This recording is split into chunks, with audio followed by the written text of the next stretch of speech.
नमस्कार, स्वागत है आपका हमारे चैनल में जहां आपको मिलेगा मनोरंजन की दुनिया का हर ताजा अपडेट। मैं हूं आपकी होस्ट अर्चना मेहता, लेकर आई हूं बॉलीवुड से लेकर म्यूजिक और सेलिब्रिटीज तक की हर खबर, गपशप और एक्सक्लूसिव अपडेट। तो बस तैयार हो जाइए और जुड़े रहिए हमारे साथ इस चमक धमक भरी मनोरंजन की दुनिया में। पहली खबर सूर्य की कंगुआ से है, जहां कंगुआ ने 53.85 करोड़ रुपए कमाए, लेकिन नकारात्मक समीक्षाओं और कर्कश बैकग्राउंड म्यूजिक से प्रभावित हुई। 350 करोड़ के बजट में बनी यह फिल्म और आदिवासी राजकुमार की संघर्ष गाथा है। आगे बात करेंगे द साबरमती रिपोर्ट। 2002 के गोधरा कांड पर आधारित विक्रांत मैसी अभिनीत फिल्म है। प्रधानमंत्री मोदी ने सच्चाई उजागर करने की सराहना की।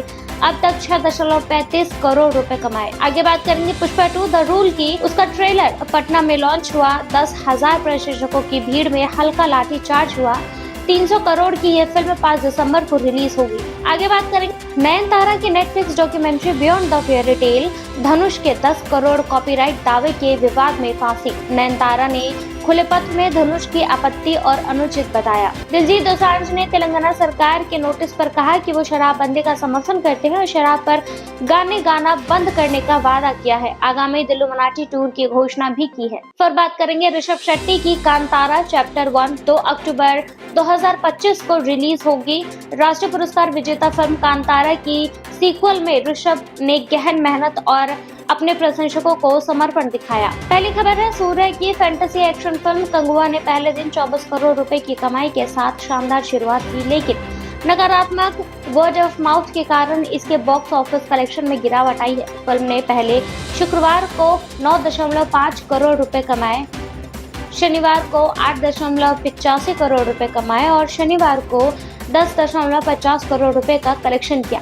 फिल्म का कुल Bharat box office collection 53.85 crore रुपए हो गया है और कंगुआ को तेज और कर्कश बैकग्राउंड म्यूजिक के लिए आलोचना का सामना भी करना पड़ा। संगीत निर्देशन देवी श्री प्रसाद की री रिकॉर्डिंग को दर्शकों ने नकारात्मक प्रतिक्रिया दी है, क्योंकि कुछ दृश्यों का शोर स्तर 100 डेसिबल से अधिक था। सूर्य की पत्नी ज्योतिका ने भी फिल्म से पहले 30 मिनट का बैकग्राउंड स्कोर पर सवाल उठाते हुए इसे एक अनोखा सिनेमाई अनुभव बताया। शिवा द्वारा निर्देशित इस फिल्म में सूर्य ने कंगुआ और फ्रांसीसी थियोडोर की दोहरी भूमिका निभाई है। 350 करोड़ रुपए के बजट में बनी इस फिल्म में बॉबी देओल, दिशा पटानी और कार्थी जैसे कलाकार भी शामिल हैं। फिल्म में एक आदिवासी राजकुमार की कहानी है जो अपने लोगों को खतरनाक मिशन से बचाने का प्रयास करता है। अगली खबर है विक्रांत मैसी अभिनीत द साबरमती रिपोर्ट की। 15 नवंबर को रिलीज हुई, जो 2002 में गोधरा ट्रेन अग्निकांड की सच्चाई घटनाओं पर आधारित है। फिल्म को मिश्रित समीक्षाएं मिली है, लेकिन प्रधानमंत्री नरेंद्र मोदी ने इसका समर्थन करते हुए कहा कि ये सच्चाई उजागर करती है। उन्होंने ट्वीट में लिखा, सच्चाई अंततः सामने आई है। फिल्म ने शुरुआती दिनों में 1.25 करोड़ रुपए की कमाई की है, जो शनिवार को 2 करोड़ और रविवार को 3.25 करोड़ रुपए तक पहुंची।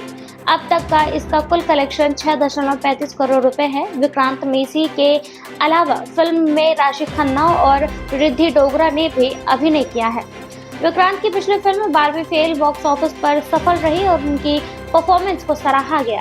द साबरमती रिपोर्ट को सकारात्मक प्रचार से फायदा हुआ है, जो इसके बॉक्स ऑफिस प्रदर्शन में दिख रहा है। अगली खबर है पुष्पा 2 द रूल का ट्रेलर रविवार शाम पटना में गांधी मैदान में एक भव्य कार्यक्रम में लॉन्च हुआ। अल्लू अर्जुन और रश्मिका मंदाना की मौजूदगी में यह इवेंट हजारों प्रशंसकों की भीड़ से भरा रहा। लगभग 10,000 प्रशंसकों ने फिल्म के सितारों की एक झलक पाने के लिए उत्साह दिखाया, लेकिन स्थिति तब बिगड़ गई जब लोग बैरिकेड्स और संरचनाओं पर चढ़ने लगे। स्थिति को नियंत्रण में लाने के लिए पुलिस को हल्का लाठीचार्ज भी करना पड़ा। भीड़ के कुछ हिस्सों ने पुलिस पर चप्पल और अन्य सामान फेंका। वरिष्ठ पुलिस अधीक्षक राजीव मिश्रा और जिला मजिस्ट्रेट चंद्रशेखर सिंह ने कहा कि स्थिति तब नियंत्रण में आई और सुरक्षा का पर्याप्त इंतजाम किए गए हैं। पुष्पा 2 2021 की ब्लॉकबस्टर पुष्पा द राइज का सीक्वल है, जिसे सुकुमार ने निर्देशित किया है। फिल्म में अल्लू अर्जुन, रश्मिका मंदाना और फहद फासिल अपनी भूमिकाओं को दोहरा रहे हैं।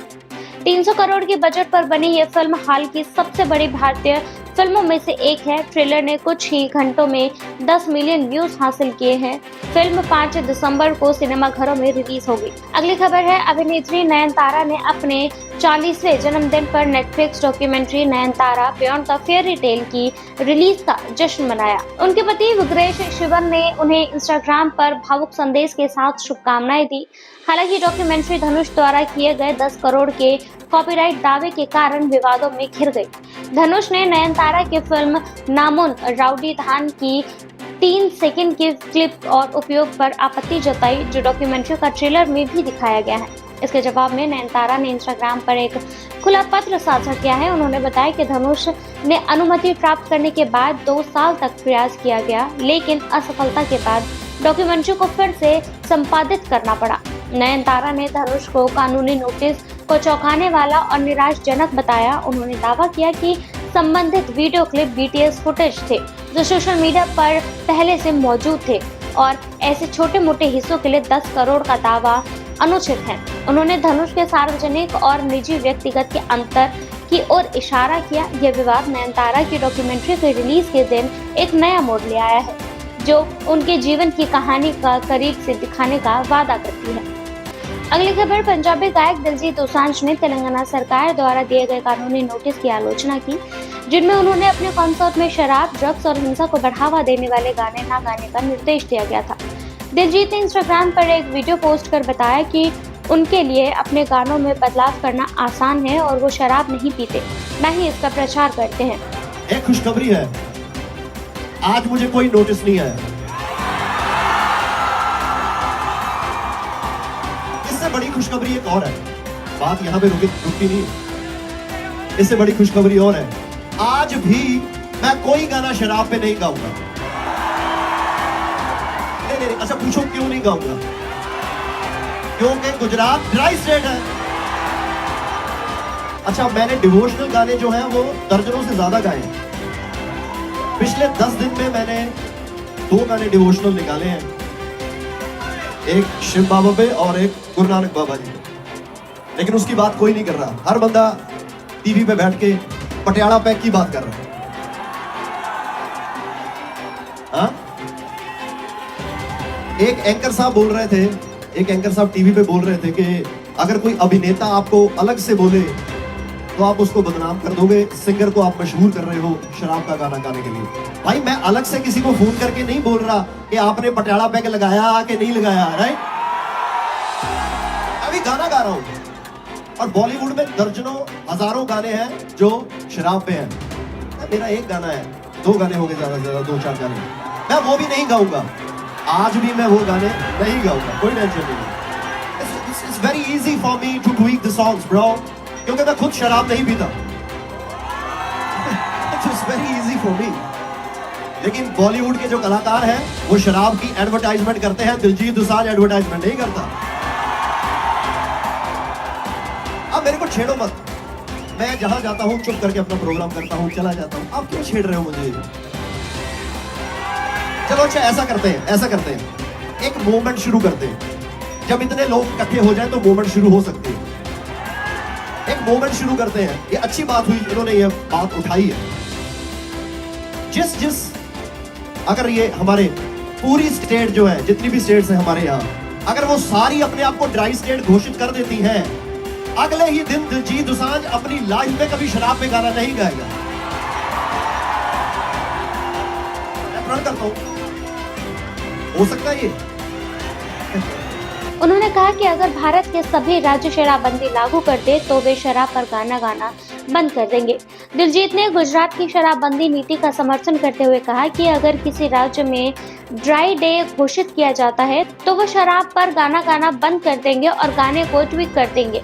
उन्होंने कहा कि शराब पर गाना गाने में बदलाव करना उनके लिए कोई मुश्किल काम नहीं है। दिलजीत ने यह भी बताया कि उनका मकसद युवाओं को शराब के लिए प्रेरित करना नहीं है, बल्कि वो अपने गानों के माध्यम से सकारात्मक संदेश देना चाहते हैं। इसके अलावा उन्होंने अपनी आगामी दिल्लुमिनाटी टूर के बारे में जानकारी दी, जिसमें वो विभिन्न शहरों पर परफॉर्मेंस करेंगे। अगली खबर है ऋषभ शेट्टी की बहुप्रतीक्षित फिल्म कांतारा चैप्टर 1 2 अक्टूबर 2025 को रिलीज होगी। निर्माताओं ने इसकी घोषणा एक पोस्टर के साथ की, जिसमें ऋषभ ने इसे दिव्य वन की फुसफुसाहट बताया।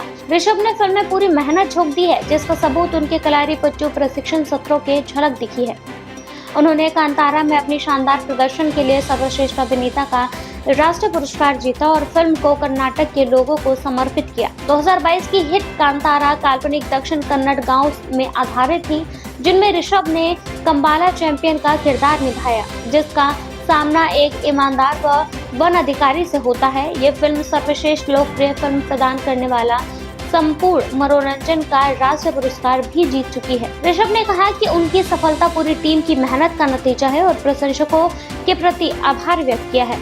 अब वो कांतारा चैप्टर 1 के जरिए एक और यादगार कहानी पेश करने के लिए तैयार हैं, जिससे फिल्म के प्रति उत्साह और बढ़ गया है। बिग बॉस 18 के होस्ट सलमान खान और शार्क टैंक इंडिया के पूर्व जज अश्नीर ग्रोवर के बीच शो के दौरान तीखी बातचीत ने दर्शकों का ध्यान खींचा।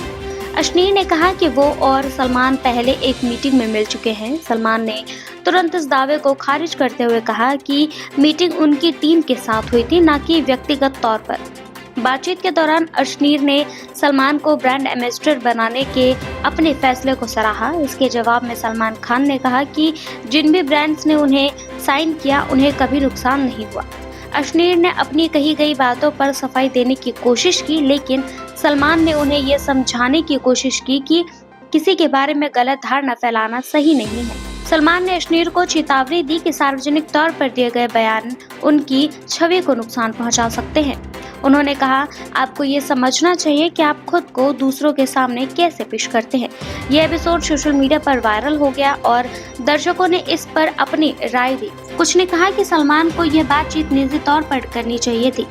अश्नीर ने पहले एक पॉडकास्ट में सलमान के साथ अपने अनुभव साझा करते हुए कहा था कि उसके साथ 3 घंटे बिताने के बावजूद उन्हें सलमान के साथ तस्वीर खिंचवाने की अनुमति नहीं दी गई। इसे उन्होंने घमंड का प्रतीक बताया था। सलमान और अश्नीर की यह बहस न केवल शो का मुख्य आकर्षक बनी, बल्कि इसने सेलिब्रिटी छवि और सार्वजनिक बयानबाजी के प्रभाव पर भी चर्चा छेड़ दी है।